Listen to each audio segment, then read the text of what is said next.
오늘은 제가 너무나 중요하지만은 그리스도인들이 썩 좋아하지 않는 주제를 가지고 말씀을 드려야 합니다. 자, 이럴 때마다 마음 가운데 부담이 있지만은 이것은 반드시 우리가 짚고 지나가야 할 말씀이고 또 이해해야 할 중요한 대목입니다. 여러분, 완전이란 단어는 그리스도인들이 제일 싫어하는 말 가운데 하나입니다. 우리가 완전하게 되라, 완전해야 된다 하는 말씀은 아주 사람들이 싫어하는 그런 말씀 가운데 하나입니다. 그것은 완전이라는 말을 오해한 데서 비롯된 것이고, 또 완전하게 되어야 한다는 말은 우리 그리스도인들이 가장 좋아하는 말이 되어야 할 텐데 잘못된 사고방식을 가지고 있기 때문에 그렇게 된 것입니다. 여러분들은 어떻게 되길 원하십니까? 불완전한 상태에서 그냥 머물러 있길 원하십니까? 아니면 온전한 상태에 들어가기를 원하십니까? 여러분들은 주님 안에서 완전하게 되길 원하십니까?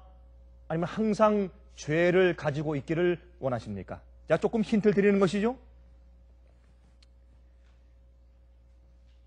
성경은 우리에게 완전해야 될 것을 요구합니다. 그런데 문제는, 관건은 이 완전의 문제를 우리의 구원의 문제와 연결시켜질 때 그때 사람들이 싫어하는 것입니다. 싫어하고 또 놀라고, 영어로 repulse, 금방 아주 싫어서 그냥 완전히 반항에 내쳐버리는, 내 동댕이 쳐버리는 그러한 이제 반응들을 보게 되는 것입니다. 그런데 우리 한 가지 좀 알고 지나가십니다. 누구든지 무엇이든지 완전치 못한 불완전한 것이나 불완전한 사람은 하늘에 들어가지 못합니다. 그것이 성경이 가르치는 것입니다. 우리가 이 말씀에 한치도 우리가 타협하거나 그 표준을 내려서는 안 될 것입니다. 그러므로 완전히 무엇이며 또 어떠한 상태와 어떠한 경험을 말하는 것인가를 우리가 오늘 좀 짚고 이해하고 지나가는 것이 좋겠습니다. 꽤 많은 그리스도인들에게 여기에 대한 잘못된 이해가 있는 것을 우리가 발견하게 되는 것입니다. 누구든지 하늘에 들어가는 자들은 완전해야 합니다. 죄된 것은, 불완전한 것은 하늘에 있을 수가 없습니다. 그러면 이 완전의 의미란 무엇을 말하는 것인가? 하나님께서 창조하시고 영원히 살게 하시는 존재가 불완전한 것이 있을 수가 있겠습니까? 아닙니다. 찌그러진 것은 하늘에 없어요. 또 찌그러진 품성은 있을 수가 없어요. 잘못된 품성은 하늘에 있을 수가 없어요.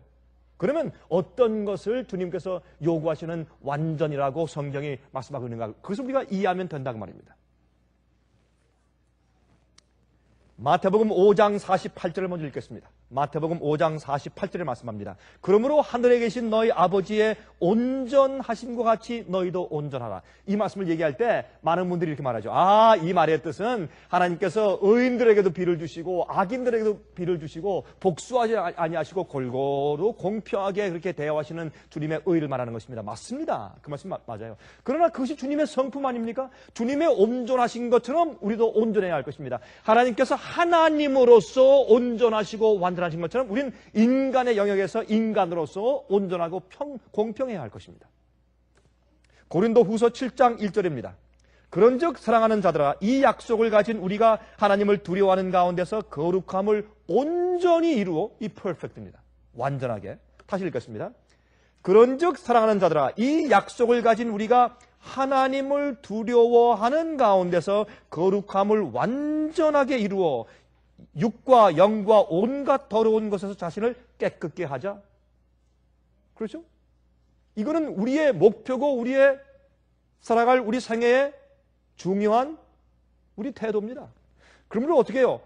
주님 안에서 주님을 두려워하면서 그 안에서 거룩함을 완전하게 이루라. 이것이 우리 생애의 부르심이에요. 여기는 절대 타협이 없습니다. 그런데 사람들이 어떻게 하나님을 두려워할 필요가 무엇이 있겠는가? 이 두려워한다는 것은 무서워 떠는 것이 아니라 하나님 앞에서 존절히 주의 말씀에 대해서 경외하는 심령으로 살라 그 말입니다. 주님을 순종하는 것은 어떻게 해요?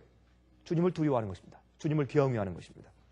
자, 디모데후서 4장 18절에 말씀하기를 주께서 나를 모든 악한 일에서 건져내시고, 주님께서 우리가 어떤 죄에선 그냥 있고 어떤 죄에선 우리를 건지시고 어떤 죄는 회개하고 버리지 않아도 되고 어떤 죄는 회개해야 되고, 그런 거 없지 않습니까? 모든 죄와 모든 악한 일에서 우리를 건져내시고 그랬습니다.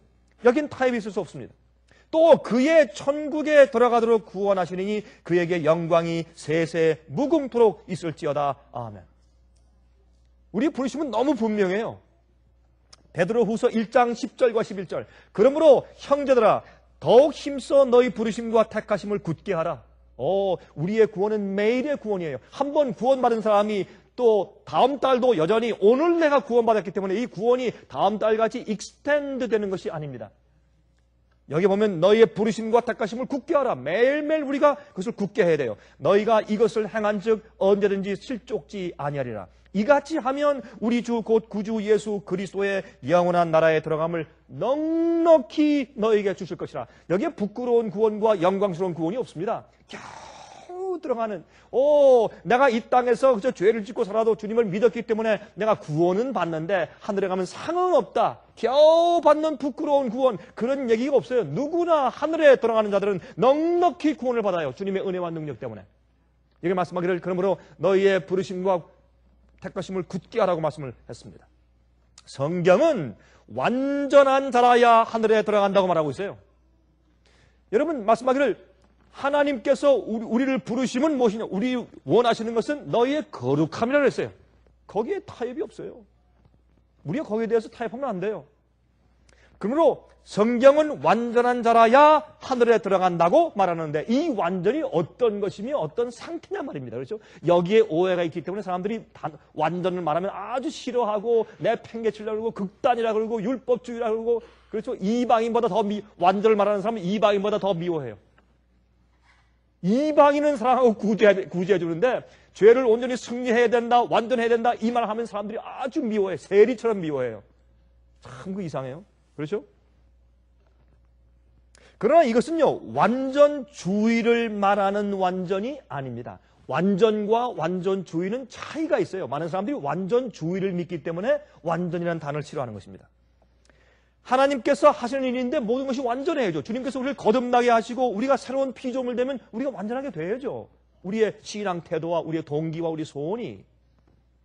우리는 하나님의 말씀을 믿는 자들입니다. 여러분, 주의 말씀은 살아있고 운동력이 있다 그랬어요. 인간으로서는 할 수 없지만 하나님으로서는 할 수 있다고 성경을 말씀했어요. 부자 법관이 그가 재물이 많음으로 근심하며 갈 때 사람들이, 자, 누가 그럼 구원받을 것인가? 야, 힘들다. 부자가 하늘에 들어가는 것은 약대가, 그 큰 약대가 바늘 구멍에 들어가는 것보다 더 힘들다. 그러니까 누가 과연 그럼 구원받을 수 있겠는가? 예수께서 말씀하기를 사람으로서는 할 수 없다. 그러나 하나님으로서는 할 수 있느니라. 그리고 우리 그리스도인 생애는 하나님의 능력에 의존해서 사는 생활이지 우리가 우리의 노력과 힘대로 사는 생활이 아니올시다. 우리는 초자연적인 능력을 빌어서 사는 것이 그리스도인 생활이지, 안 되는 것이 주님의 은혜를 우리가 되는 것이 그리스도인 생활이지, 우리의 노력과 우리 도덕적인 우리의 힘 가지고 할 수 있으면 그게 무슨 그리스도인 생활입니까? 이방인도 다 할 수 있는 것이지. 도덕적인 기준을 주는 것이 아닙니다. 우린 그리스도인 생활의 기준을 주는 것이지. 예수께서 오실 때 우리에게 무엇을 주십니까? 불멸의 몸을 주세요. 썩지 않는 몸을 주세요. 근데 불완전한 성품을 가진 자에게 어떻게 불멸의 몸을 주시냐 말이에요. 그것은 말이 안 되는 것입니다. 그렇죠? 불완전한 품성을 가진 자들에게 완전한 불멸의 몸을 주시지 않을 것입니다. 이상한 일입니까? 극단적인 말입니까? 아닙니다. 여러분, 유다서 24절 25절에 말씀하기를 능히 너희를 보호하사 거침이 없게 하시고 너희로 그 영광 앞에 흠이 없이 즐거움으로 서게 하실 자 곧 우리 구주 홀로 하나이신 하나님께 우리 주 예수 그리스도로 말미암아 영광과 위엄과 권력과 권세가 만고 전부터 이제와 세세 있을지어다. 아멘. 제가 최근에 한 방송국에서 제가 인터뷰를 했습니다. 한 인터뷰를 한 45분 동안 하는데 이제 그분이 저한테 그런 질문을 했어요. 여러 가지 질문을 했습니다. 그 질문을 하는데 예를 들어서 진짜 그리스도인과 가짜 그리스도인을 어떻게 판단합니까? 또 이 세상 역사가 어떻게 흘러가겠습니까?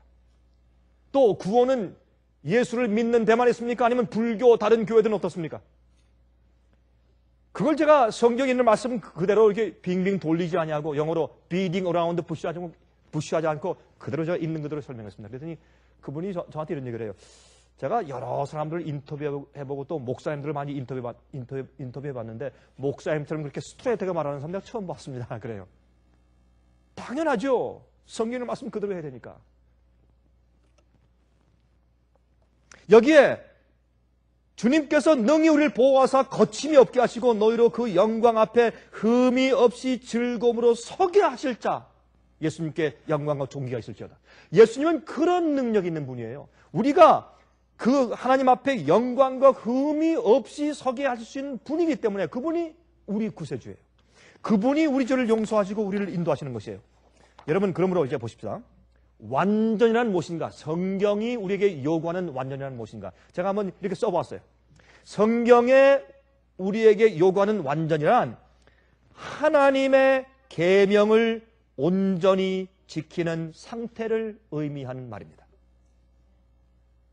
만일 우리가 계명을 온전하게 지킬 수가 없다면 우리가 죄를 짓는 것은 우리 잘못이 아니라 하나님 잘못입니다.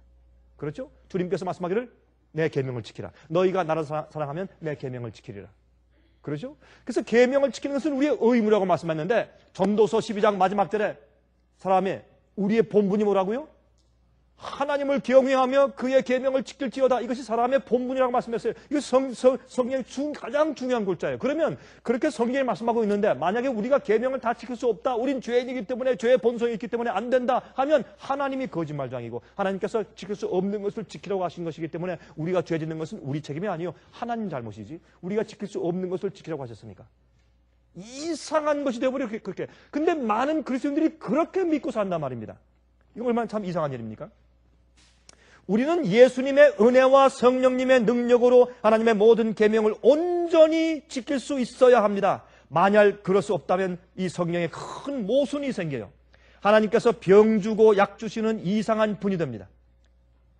여러분, 부자법관이 물었지 않습니까? 어떻게 해야 선한 선생님이요? 내가 어떻게 해야 영생을 얻겠습니까? 계명을 지키라. 그 예수님 간단한 답변 아닙니까? 계명을 지키라.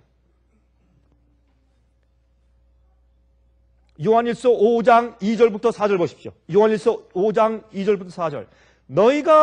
우리가 하나님을 사랑하고 그의 계명들을 지킬 때에 이로써 우리가 하나님의 자녀 사랑하는 줄을 아느니라. 하나님을 사랑하는 것은 이것이니 우리가 그의 계명들을 지키는 것이라. 그의 계명들은 무거운 것이 아니로다. 대저 하나님께로서 난 자마다 세상을 이기느니라. 세상을 이김은 이것이니 우리의 믿음이니라. 얼마나 분명합니까? 타협할 것이 아무것도 없습니다. 그러므로 완전함이란, 잘 들으십시오. 특별히 이 화면을 통해서 들으시는 분들 잘 들으시기 바랍니다. 완전함이란 죄를 지을 수 없는 상태에 이르는 것을 말하는 것이 아닙니다. 완전함이란 우리가 죄를 지을 수 없는 상태에 이르렀다는 것이 아니고 우리가 하나님의 계명을 지켜나가는 품성이 내 마음 가운데 생겼다라고 말하는 것입니다. 완전은 좀 더 설명하겠지만 완전이라는 것은 우리가 어디에 이르렀다, 더 이상 성장할 곳이 없을 정도로 완전하게 이르렀다라고 말하는 그런 완전을 성경에서 말하는 것은 아니란 말입니다. 여러분, 완전하게 창조받은 아담도 범죄했습니까? 범죄했습니다. 천사도 범죄했나요? 범죄했어요. 그래서 우리가 완전하게 되었다는 것은 범죄할 수 없는 지경에 이르렀다. 그런 오해를 우리가 절대로 해서는 안 될 것입니다. 완전함이란 완전주의를 말하는 것이 아닌데 완전주의란 무엇인가? 그러면 완전과 완전주의의 차이가 무엇인가? 완전주의란 점차적으로 점점 발전하여서 모든 면의 완전함에 이르러야 구원을 얻게 된다고 믿는 율법주의를 지칭해서 하는 단어입니다. 그게 완전주의입니다. 이것은 율법주의요 바리새인주의입니다. 그래서 그 율법을 지키기 위해서, 율법을 보호하기 위해서 율법 위에 또 다른 부수적인 법을 이것저것 자꾸 이렇게 붙여놓는 바로 그런 것을 말하는 것입니다. 여러분, 그래서 성전에 들어갈 때 어떻게 해요? 신발을 벗으라, 아니면 옷을 갖다가 어떤 옷을 입으라, 어떤 태도를 취하라. 그렇죠? 기도할 때 어떻게 하라. 금식을 많이 해야 된다. 또 금식일을 정해놓고 이 금식일을 범하는 것은 죄다. 이렇게 만들어 놓은 것이 율법주의고 그것이 바리새인주의예요. 이것은 그런 일들은 성령의 감동과 예수님의 능력으로만 우리 속에서 이루어지기 때문에 그렇습니다. 행함으로 말미암는 의를 믿는 신앙이에요. 완전주의는. 우린 완전주의를 믿지 않습니다. 그러나 주님의 능력을 통해서 완전한 생을 살 수 있다고 믿고 모든 죄를 승리할 수 있다는 것을 우리가 믿는 것입니다. 성경은 완전주의식으로 절대로 가르치지 않습니다. 그러면 우리의 건망증, 생각이 모자란 행동들을 죄라고 한다면 이 보통 문제가 아니죠. 그러면 노인들은 아무도 완전히 될 수 없어요. 그렇죠? 아무도 노인들은 완전히 될 수 없어요. 또 클럼지하다. 우리 한국에서 화면을 통해서 보시는 분들은 이게 무슨 말인지 모르겠지만 영어로는 우리 클럼지하다 그러죠. 클럼지한 게 뭐예요? 자꾸 물건 떨어뜨리는 사람들. 그렇죠? 자꾸 무엇을 실수를 하는 사람들. 그걸 you're so clumsy 그러죠? 이 클럼지한 사람들, 그것이 불완전이라고 말한다면 그러면 아무도 완전하게 될 사람이 없어요. 왜? 우리가 가지고 있는 것은 불완전한 몸을 가지고 있기 때문에 이 불완전한 몸은 그런 실수를 범할 수 있어요. 어떤 때는 내가 잘 몰라서 어떤 말을 했는데 그 말은 실수요. 부주의요. 충분히 알아보고 말했으면 될 텐데 내가 어떻게 해요? 잘 모르는 상태에서 말을 했어요. 그런 걸 가지고 우리가 뭐 완전 불완전 따져버린다면 물론 우리가 그것도 고쳐야 되겠지만은 습관적인 것을. 그러나 우리가 그런 것을 다 따진다면 우리 불완전한 몸을 가진 사람들은 완전하게 될 수 없어요. 그러므로 하나님께서 완전을 보실 때 무엇을 보십니까? 사람은 외모로 보지만 하나님께서 무엇을 보신다? 중심을 보신다. 성경 말씀을 보면서도 자꾸 오해하냐 말이에요. 하나님께서 우리 중심을 보시는 것이에요. 그 사람이 왜 그렇게 했으며 왜 그런 행동했는가. 예? 지금 자기가 참 사랑하는 사람을 위해서 말이죠. 따끈따끈하게 말이죠. 국을 끓여가지고 가요. 다 조심해 들고 갔다가 그만 클럼지에서 실수해서 그 앞에 쏟아버렸어요. 그래서 오히려 그 사람한테 국을 주는 것이 아니라 그 사람 그 옷에 다 엎질러 버렸어요. 그러니까 그 여자가 막 화를 냈어요. 그거를 어떻게 해? 그 여자가 화를 낼 것이 아니라 어떻게 해야 돼요? 우리가 그때 하나님의 마음을 가져야 돼요. 그래서 하늘에 계신 아버지처럼 너희도 온전하라. 하나님께서 온전하신 것처럼 인간적인 면에서. 그러면 어떻게 해요? 나를 위해서 이런 국을 가져오셨군요. 감사합니다. 그럴 텐데 우리 사람은 그렇게 못해요. 그러니까 가서 클럼지한 사람도 너 그러니 불완전하다 하고 또 그 사람이 화를 사람한테 또 그 짜증을 냈다고 해서 너 불완전하다. 그렇게 하는 것은 어떤 면에서 조금 모순이 있어요. 물론 우리가 인격이 성장해서 그럴 때도 아유 괜찮습니다. 감사합니다. 가져주셔서. 이렇게 할 수 있는 인격이 성장해야 되겠죠. 그렇죠? 그럼 어린아이는 어떻게 해요? 뜨거우면 확 울어버려요. 싫다고 막 발버둥 치고. 그래서 우리의 성장에 대한 그 스페이스를 우리가 주어야 되겠고 또는 하나님께서 우리의 어떻게 해요? 동기와 마음을 보시고 평가하신다는 것을 우리가 생각을 해야 할 것입니다. 성경은 우리가 주님 안에서 매 단계마다 완전해야 할 것을 명령하고 있어요. 이 완전은 성숙함에 이른 상태인 온전하게 성숙하게 된 완전을 말하는 것이 아닙니다. 우리가 그리스도인 된 다음에도 우리의 인격과 품성이 점점 매일 계속해서 주님의 품성처럼 자라나가야 할 것입니다. 성숙함에 있어서. 자, 그러면 하늘에 우리가 올라가서도 점점 자랄 것입니까?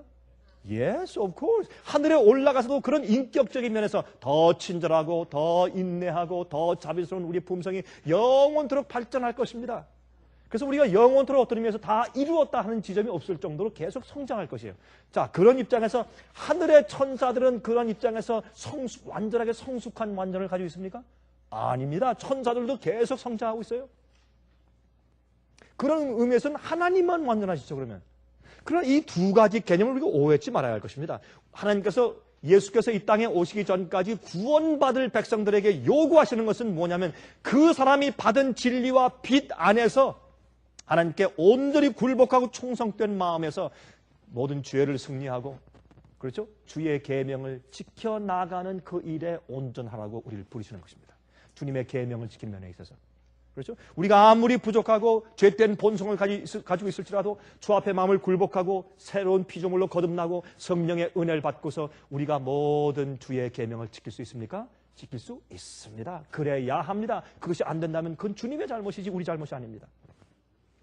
그러면 구원은 우리의 온전함과 분명히 그 조건이 구원에 들어있는 것이요.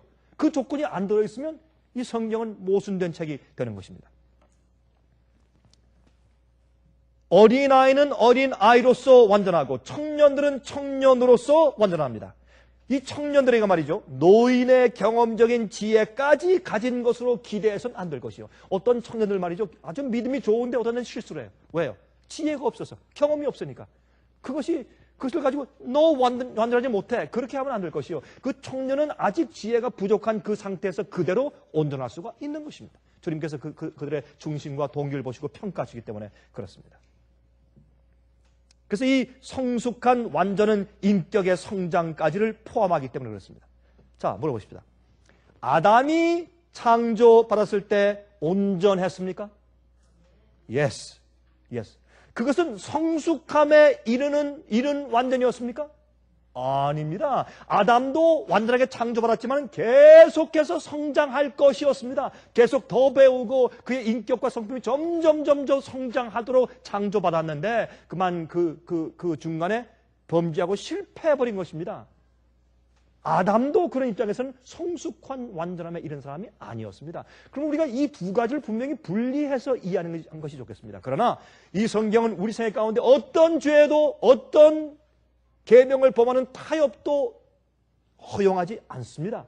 우리가 즉시로 그런 것들을 회개하고 주 앞에 굴복하고서 버려야 할 것입니다. 그러므로 주님 안에서 온전한 자만, 불완전한 것은 하늘에 들어가지 못하고 온전한 자만 하늘에 간다고 성경을 말씀하고 있고, 그 거룩함에 이르는 그 생애를 우리의 목표로 성경은 분명히 제시하고 있다 그 말입니다. 아담은 창조받을 때 계속적으로 발전해 나갈 수 있는 기능들을 가지고 있었어요. 그는 하나님을 배우며 계속 성장해 나가야 했고, 그런 의미에서 천사들도 계속 성장하고 있다고 보아야 할 것입니다. 물론 제가 이 완전 문제에 있어서 온전히 전부 다 설명을 할 수 있다고 믿지는 않습니다. 그러나 이런 설명들이 여러분을 많이 이제 이해를 도와드릴 것이라고 생각을 하는 것입니다. 자, 그러면 우리의 완전이란 주님의 은혜 안에서 성령의 능력으로 하나님의 계명과 뜻을 따라 나가는 품성을 말합니다. 우리의 본성이 악한 본성일지라도 완전한 품성을 가질 수 있는 것입니다. 품성이란 우리의 생각과 감정을 말하는 것인데, 우리의 본성이 악할지라도 우리 품성은 좋은 생각과 좋은 의도와 또한 좋은 감정을 가지고 살 수 있습니다. 예수 그리스도의 은혜와 씻는 보혈의 피의 능력을 통해서 그것이 가능한 것입니다.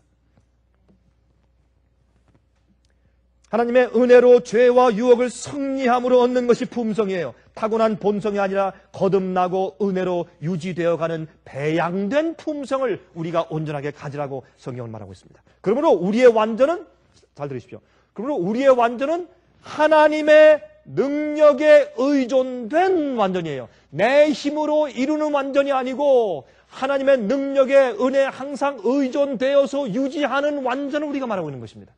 그것은 가능합니까? 가능합니다. 가능해야 합니다. 이것이 없으면 참된 그리스도인이 아닌 것입니다. 성경은 그것은 분명히 말씀하고 있습니다. 여러분, 예수님께서 오시기 전까지 우리에게 요구하시는 완전히 바로 이것입니다. 모든 죄를 승리하라, 모든 죄를 버리라, 내 계명을 지키라. 이것이 주님께서 우리를 온전하게 평가해 주시는 기준인 것을 성경은 우리가 말하고 있어요. 여러분, 그러므로 여러분, 콩을 심는데 콩이 나고 콩을 심는데 팥이 안 나요. 팥을 심었는데 콩이 안 나요. 그렇죠? 왜요? DNA 때문에. 콩은 콩만 나도록 DNA가 설정되어 있어요. 컴퓨터를 해보면 컴퓨터에 프로그램을 딱 해놓으면 그 프로그램을 해놓으면 그것만 되지 다른 것이 컴퓨터가 자기가 알아서 다른 걸 만들지 않아요. 절대로 안 돼요. 프로그램 해놓은 것만 만들어요. 똑같아요, 우리도. 그러므로 우리가 거듭날 때 너희가 그리스도 예수 안에서 새로운 피조물이라 DNA가 바뀌는 거예요. DNA가 어떤 의미에서 우리의 성질, 우리의 동기, 우리 소원에 그것이 바뀌어야 돼요. 안 그러면 새로운 피조물이 아니에요. 옛날 내가 술을 좋아하던 그 강력한 그것이 그대로 있다면 어떻게 새로운 피조물이요? 그걸 이길 수 있거나 승리하고 아니면 맛이 없어져야 돼요. 입맛이 바뀌어져야 돼요. 그게 새로운 피조물이죠. 어떤 때 옛날 습관이 충동적으로 올라올 수는 있으나 그러나 옛날과 달라져야 돼요. 새로운 피조물로 DNA가 바뀌어야 돼요. 어떤 의미에서 설명하자면. 그런데 여러분 잘 들으십시오. 16세기에 루터나 칼빈, 존 낙스 등등 종교 개혁자들이 중세기의 교황권에서 암흑시대에서 개혁하여 나오면서 여전히 오류의 가르침들에서 완전하게 벗어나오지 못했어요. 중세기 오류에서 완전히 벗어나온 것이 아니에요. 성경의 진리를 따라서 종교개혁이 계속되어 나갔어야 합니다. 그런데 그렇게 했어야 되는데 어떻게 해요? 종교개혁을 하다가 멈춰버렸어요. 멈춘 상태에서 각 교회 교파들을 위해서 자기 교파들의 담을 쌓고 편견이 생겨버린 것이에요. 이래서 문제가 생긴 것입니다. 종교개혁은 계속되어야 합니다. 아직 완전하게 되지 못했습니다. 그러한 즈음에 18세기에 가서 요한 웨슬레가 일어났습니다.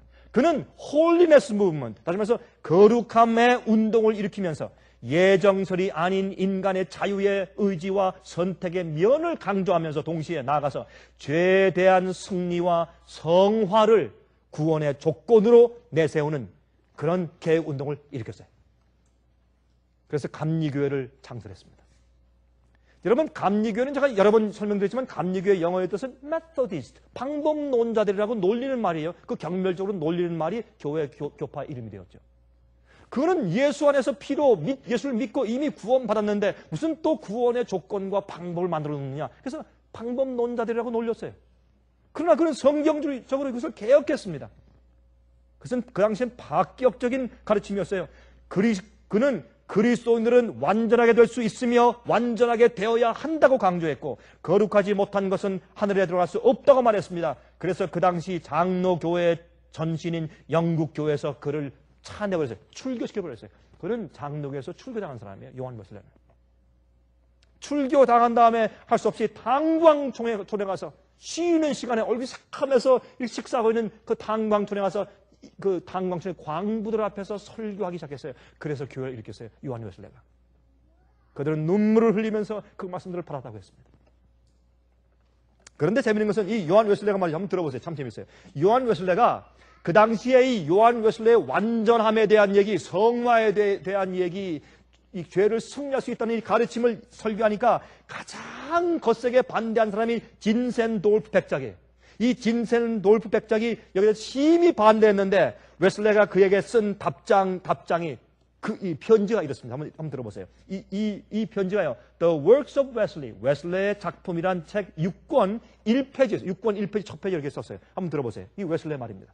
제가 그 편지를 읽습니다. 성경 말씀들 가운데서 이보다 더 미움을 받는 말씀은 없는 것 같습니다. 많은 사람들이 이 완전이라는 말을 감당하지 못하고 있는 것 같습니다. 누구든지 완전에 대하여 설교하며 우리가 이것을 이룰 수 있는 경험이라고 가르치면 그것은 그들의 귀에 마치 멸망에 가증한 것처럼 들리며 또한 이방인이나 세리와 같이 여겨지게 됩니다. 진센돌프 백작께서는 이렇게 말씀했죠. 이것은 큰 오류요. 내 마음으로 나는 이것을 증오합니다. 나는 우리가 죄를 이길 수 있다는 생각에 대하여 세상의 모든 불과 칼들을 가지고 대항하여 나와서 싸울 것입니다. 라고요. 아니, 왜 그렇게 분을 내십니까? 왜 많은 사람들이 죄로부터 구원에 대하여 그렇게 반대를 하고 있나요? 하나님의 이름으로 묻습니다. 왜 그렇게 죄를 좋아하십니까? 죄가 당신을 위하여 해준 것이 무엇입니까? 이 세상이나 오는 세상에서 죄가 도대체 무슨 일을 해주었으며 또한 무슨 좋은 일을 해줄 것이란 말입니까? 당신은 왜 죄로부터 해방되기를 간절하게 소원하는 사람들에게 그렇게 난폭하게 구십니까? 이렇게 편지 썼어요. 얼마나 그럴듯한 편지입니까? 지금도 마찬가지요. 지금도 많은 그리스도인들이 진센돌프 같아요. 그렇게 반대해요. 여러분, 제가 말이죠. 특별히 이제 화면을 통해서 제 말씀을 듣는 분들, 요즘에 특별히 우리 웹사이트에 들어와서 말씀을 듣는 분들이 참 점점 매일 많아요. 참 많은 분들이 들어와요. 매일매일 증가해요. 참 감사합니다. 주님의 은혜를. 제가 그분들에게 특별히 말씀드립니다. 여러분들이 어느 교파에 속해 사시든지 여러분들이 편견을 가지고 있어요. 성경대로 믿지 않는 편견이 있어요. 여러분의 선조들이나 아니면 어떤 종교 개혁자나 아니면 어떤 목사나 어떤 신학자가 말했으면 그것이 성경 진리보다 그 위에 두는 것입니다. 그건 편견입니다. 그건 잘못된 생각입니다.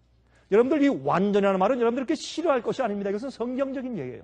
성경적으로 받으시기 바랍니다. 여러분 이 말씀을 한번 깊이 곰곰이 생각을 좀 해보셔야 돼요. 얼마나 중요한 말씀인지 모릅니다. 여기에 대해서 사람들이 잘못 생각하기 때문에 그들의 복음과 그들의 신앙생활이 엉망이 되는 경우가 얼마나 많은지 모르겠습니다. 그래서 많은 그리스도인들이 잘못된 평화를 가지고 있으면서 진정한 구원의 평화가 있는 것처럼 착각하며 살고 있습니다. 여기서 우리가 한 가지 짚고 지나갈 것이 있어요. 하나님께서는 알지 못하고 행한 것은 죄로 간주하지 않습니다. 사도행전 17장, 또 로마서 2장. 모르고 한 것을 주님께서 죄라고 간주하지 않습니다. 모르고 한 것도 잘못은 잘못이나 그것을 주님께서 정죄해서 구원과 연결시키지는 않는 것을 우리 성경에서 볼 수 있어요. 만약에 모르고 행한 것을 죄로 간주치 않으신다는 것을 우리가 봤는데, 자, 그렇다고 많은 사람들이 이렇게 생각하는 사람이 있어요. 아, 그러면 진리를 많이 모르면 모를수록 구원받기가 더 쉽겠구나. 그러니 차라리 내가 그 진리를 몰랐더라면 더 나았을 텐데, 아이, 목사님, 그건 저한테 말씀하시지 마시지. 왜 얘기해서 괜히 내가 빛을 받고서 부담 느끼게 하십니까? 몰랐으면 내가 더 수였을 텐데. 그게 오해인 것입니다. 진리는 빛이고 빛은 하나님이기 때문에 우리가 하나님을 올바로 알아야 주님을 더 신뢰하고 주님을 사랑하고 따라갈 수 있고, 빛을 똑바로 알아야 어두운 세상에서 똑바로 구원받기가 더 쉬운 것입니다. 그래서 사실 주님을 사랑하는 사람은 진리를 더 간절히 사모하고 빛을 더 사모하고 애를 쓰고 더 알기 원하게 되어 있는 것이에요. 어린 아이가 태어나면 배고파서 우는 것처럼 진리를 찾고 더 알고자 하는 것은 당연한 거듭난 그리스도의 태도인 것입니다. 그렇게 해야 구원 얻기가 오히려 쉬운 것입니다. 모르면 모를수록 구원 얻기가 더 어려워요, 사실. 그래서 주님께서 우리에게 진리를 주시고 진리로 우리를 거룩하게 하시고 인도하신다고 예수께서 말씀하신 것입니다. 그래서 많은 사람들은 내가 조금이라도 덜 몰라서 그 모든 것을 다 희생하거나 순종할 필요가 없으면 좋았을 것을 라고 말하는 사람들은, 그 사람들은 어차피 이기적인 사람들이고, 그런 사람들은 어차피 빛을 받건 안 받건 그런 사람은 어차피 하늘에 가지 못할 것입니다. 어차피. 그렇죠? 여러분, 구원 얻은 자들은 하나님을 기쁘시게 하는 자들이에요. 주님의 뜻이 무엇인지를 찾는 자들이에요. 내가 어떻게 하면 주님을 더 기쁘시게 하고 주님의 뜻대로 살 수 있을까를 찾고 기도하는 사람들이에요. 그런 마음이 없으면 그 사람은 뭔가 잘못된 그리스도인들이에요. 히브리 11장에 말씀하기를, 믿음장에 말씀하기를, 믿음이 없이는 하나님을 기쁘시게 못하나니 그랬어요. 믿음이 없이는 하나님을 기쁘시게 못한다. 빛을 받아야 돼요. 그게 믿음이에요. 여러분, 사도행전 26장 18절입니다. 사도행전 26장 18절에 말씀하기를, 그 눈을 뜨게 하여 어두움에서 빛으로 사탄의 권세에서 하나님께로 돌아가게 하고 죄사함과 나를 믿어 거룩해 된 무리 가운데서 기업을 얻게 하리라 하더이다. 믿는 자들, 교회는 어떤 사람들이요? 거룩하게 된 무리라 했어요. 데살로니가 후서 2장 13절, 주의 사랑하는 하시는 형제들아, 우리가 항상 너희를 위하여 마땅히 하나님께 감사할 것은 하나님이 처음부터 너희를 택하사 성령에 거룩하게 하심과, 주님께서 우리를 거룩하게 씻어주시고 온전케 하시는 거룩하게 하심과 진리를 믿음으로 구원을 얻게 하시라. 적당히 믿고 뭐로 가도 서울만 가면 된다, 그런 것은 성경에 없습니다. 진리는 하나요, 믿음도 하나요, 주도 하나요, 침례도 하나라고 성경에 말씀했어요. 진리는 하나밖에 없어요. 성경을 이렇게 풀고 저렇게 풀고, 복음도 이렇게 풀고 저렇게 풀고, 진실되게 그저 진지하게 믿으면 되죠. 아닙니다. 진지하게 믿는 자는 성경과 진리대로 믿는 것이 진지한 것입니다. 그렇게 말씀하고 있어요. 성령의 거룩하게 하심과 성경 진리를 믿음으로 구원을 얻게 하셨다고 했습니다. 왜? 이 세상은 너무나 어둡고 너무나 혼돈스럽기 때문에 주님께 가는 길은 한 가지 외골 수밖에 없어요. 그것은 좁은 길이에요. 데살로니가 전서 3장 13절에 말씀하기를, 너희 마음을 굳게 하시고 우리 주 예수께서 그의 모든 성도와 함께 강림하실 때 하나님 우리 아버지 앞에서 거룩함에 흠이 없게 하시기를 원하노라. 이것이 성경 말씀이에요. 이것이 성경의 부르심이고. 그러므로 여기서 중요한 면을 또 제가 짚습니다. 그러므로 완전하다는 상태는 하나님의 평가이지 인간의 평가가 아닙니다. 그래서 우린 서로 그 사람이 완전한지 안 한지를 평가해서는 안 될 것입니다. 하나님께서 그를 완전하게 평가할 수가 있단 말입니다. 그 사람의 동기를 보시는 평가입니다. 그 사람의 중심을 보시고 평가하고, 우리는 외모를 보고서 평가하는 것입니다. 우리가 어떤 데 젊은 사람들 볼 때 말이죠. 제가 볼 때 믿음이 좋은 사람인데 저한테 그래. 아예 목사님요. 그 학생 말이죠. 그 젊은 청년이 그거 안 됐어요. 아니 그렇습니까? 내가 볼 땐 참 믿음이 좋고 훌륭한 사람인데 아니요. 예의가 없어요. 그래요.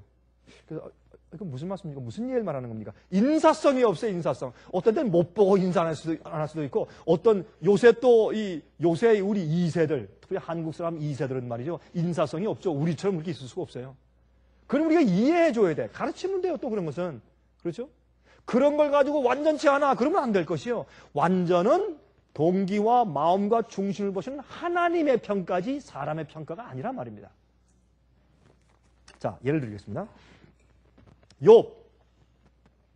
이 욥 때문에 사람들이 오해를 많이 해요. 욥기에 이상한 두 가지 말이 있기 때문에 욥을 하나님께서 완전하다고 했는데 욥은 자기를 더럽다고 했어요.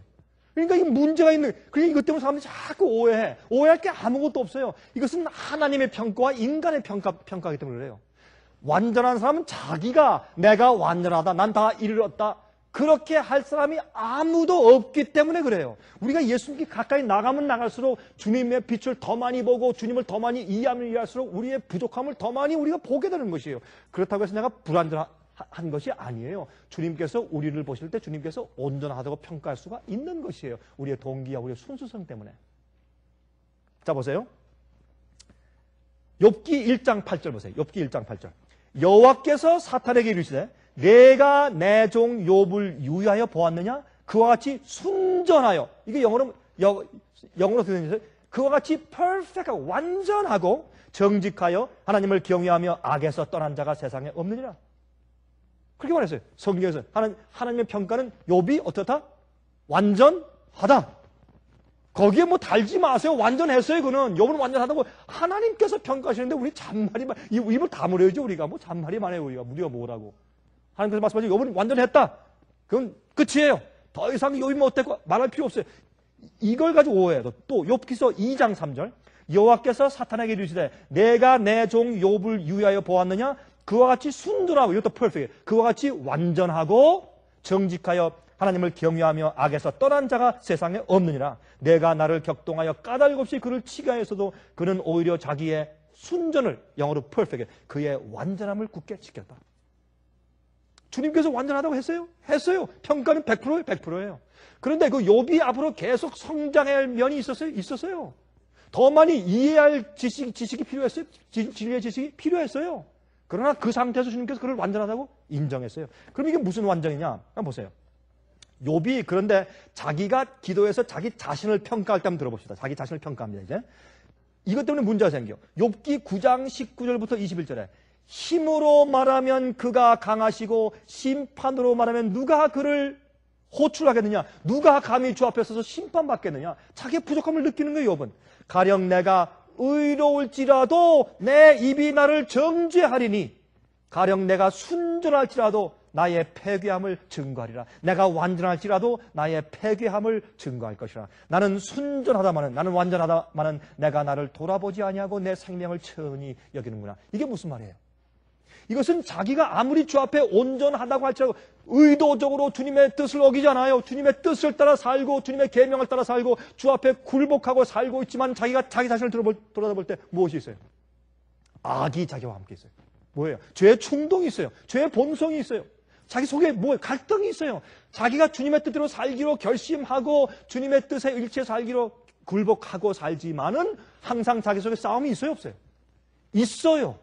그렇기 때문에 그는 자기의 부족함, 내가 이것을 더 해야 할 텐데 주 앞에 더 희생하고 더 헌신해야 할 텐데 내가 이걸 또 못했구나 하는 자책이 있어요? 없어요? 있어요.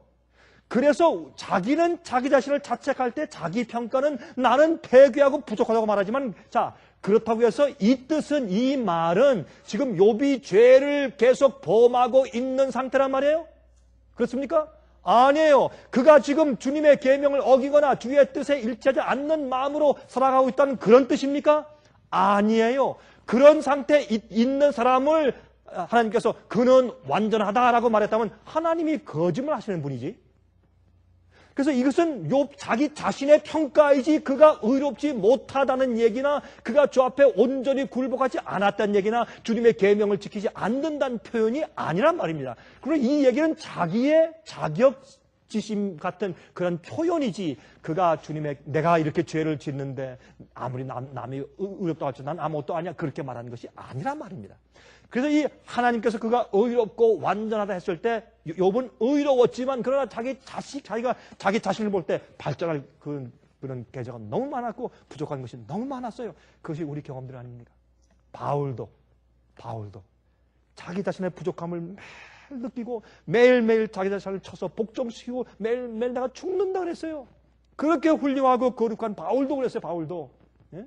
바울이 신라와 함께 빌립보 감옥 속에서 찬송을 부를 때 그의 마음 가운데 무슨 죄가 있으며 무슨 계명을 어기는 것이 있으며 무슨 마음 가운데 불의가 있었겠어요, 여러분? 무슨 불의가 그의 마음 가운데 있었겠어요? 그러나 바울은 계속적으로 자기의 부족함을 토로해요. 그것이 의로운 자요. 내가 다 이루었다, 난 의롭다, 그런 사람은 의로운 자가 아니에요. 그걸 여기 성경에서 말하고 있는 것입니다. 그걸 오해하지 말아야 할 것입니다. 또 보세요. 노아에 대한 평가. 자, 하나님께서 하신 평가를 보십시다. 창세기 6장 9절. 노아의 사적은 이러하니라. 노아는 의인이요 당시에 완전한 자라. 그가 하나님과 동행하였으며. 보세요. 노아는 당시에 완전한 자라. 누가 하셨어요? 하나님께서 모세를 통했을 때 노아는 그 당시에 완전한 자였어. 그랬어요. 그런데 창세기 9장 20절 21절 보세요. 노아가 농업을 시작하여 포도나무를 심었더니 포도주를 마시고 취하여 그 장막 안에서 벌거벗은지라. 이게 뭐냐면 그렇게 술 취해서 이렇게 하는 것은 노아 홍수 이전에 홍수에 멸망받은 악인들의 습관 가운데 하나에서 술 취함과 방탕이에요. 안 그렇습니까? 그것을 어떻게 해요? 이 노아도 이때 실수를 했어요. 죄를 지었어요. 그러면 우리 어떻게 말할 수 있습니까? 아무리 고상하고 훌륭한 사람도 주의하지 않으면 그렇게 될 수가 있다. 그래서 성경은 위대한 사람들의 실수도 다 기록해 놓았어요. 다윗도 실수를 기록해 놓았어요. 우리가 이런 데서 오해하지 말아야 될 것이에요.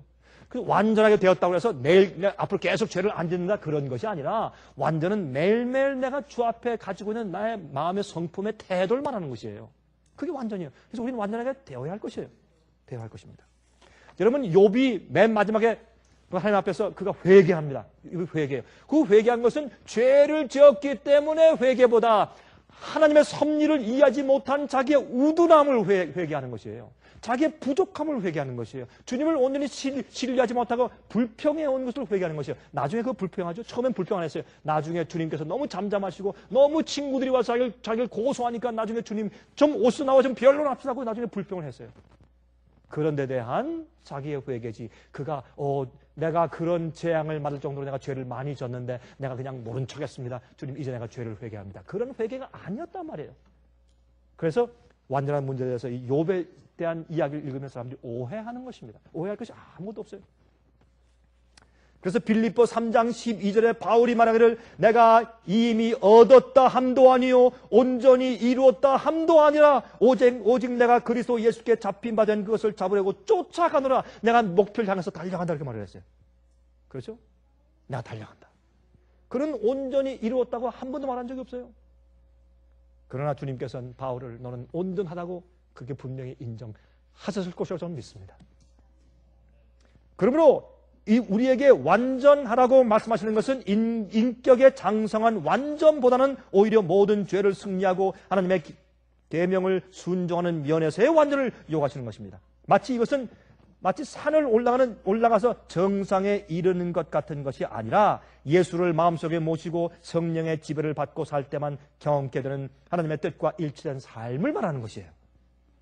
우리의 본성이 아니라 우리의 품성을 말하는 것이고, 그래서 물론 또한 그러나 우리의 계속적으로 인격의 성숙함이 계속 자라나가야 할 것입니다. 그러나 우리의 인격의 성숙함에 이르는 완전은 우리의 구원의 조건이 아니에요. 왜? 계속적으로 성장할 것이기 때문에. 그러나 매일의 주님의 뜻에 일치된 우리의 품성의 완전은 우리가 반드시 이루어야 되고, 그것은 구원의 조건입니까? Yes. 그것이 거듭남이고 그것이 성화예요. 그 거듭남과 성화의 경험과 예수께서 마음 가운데 거하시는 경험이 없는 사람이 어떻게 하늘에 가겠습니까? 그렇죠?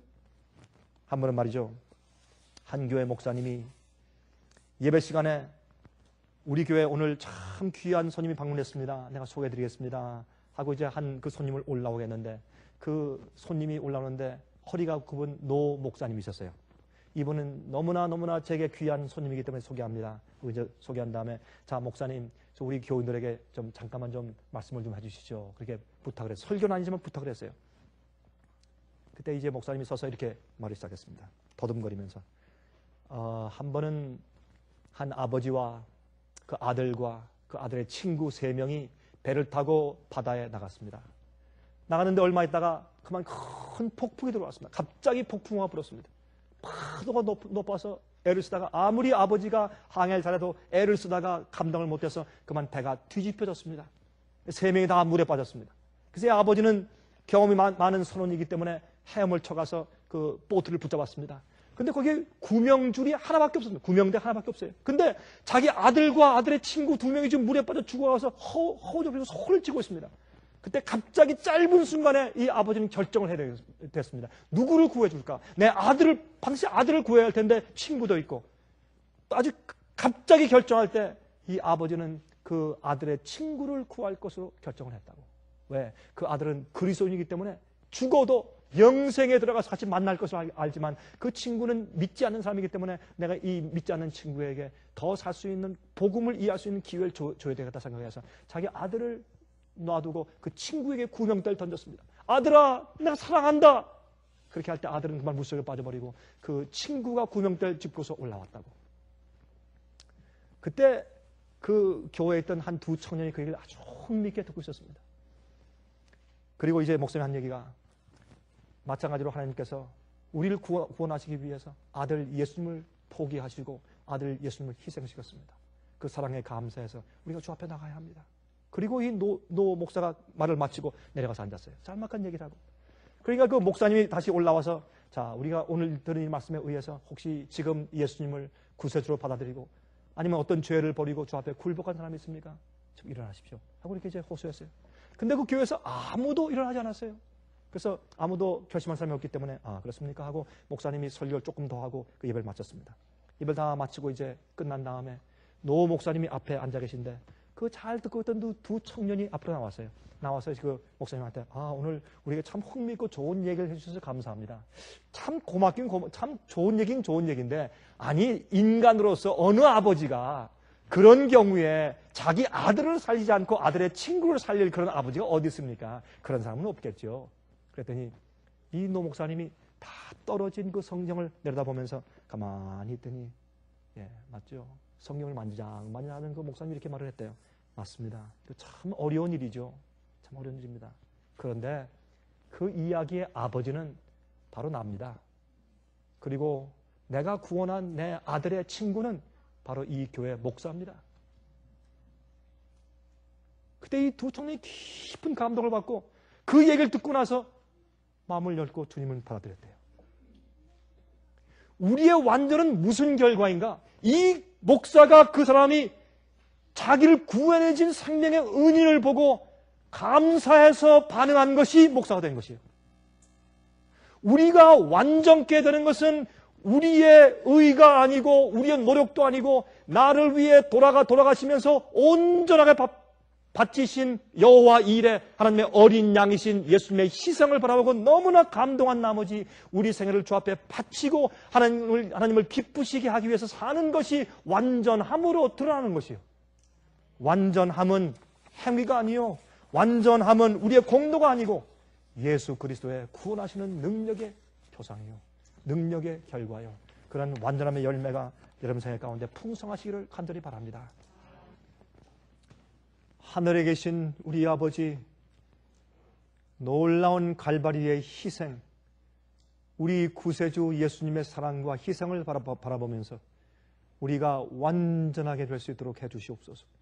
우리의 모든 죄가 떨어져 나가고 아버지의 뜻대로 사는 결심이 우리 마음 가운데 매일 새로워질 수 있도록 도와주시고 우리의 부족함을 느끼나 우리의 중심과 동기를 보시는 아버지께서 우리를 온전케 평가해 주시는 삶이 우리의 삶이 되도록 축복해 주시옵시기를 예수 그리스도의 귀하신 이름을 의지하여서 간절하게 기도합니다. 아멘.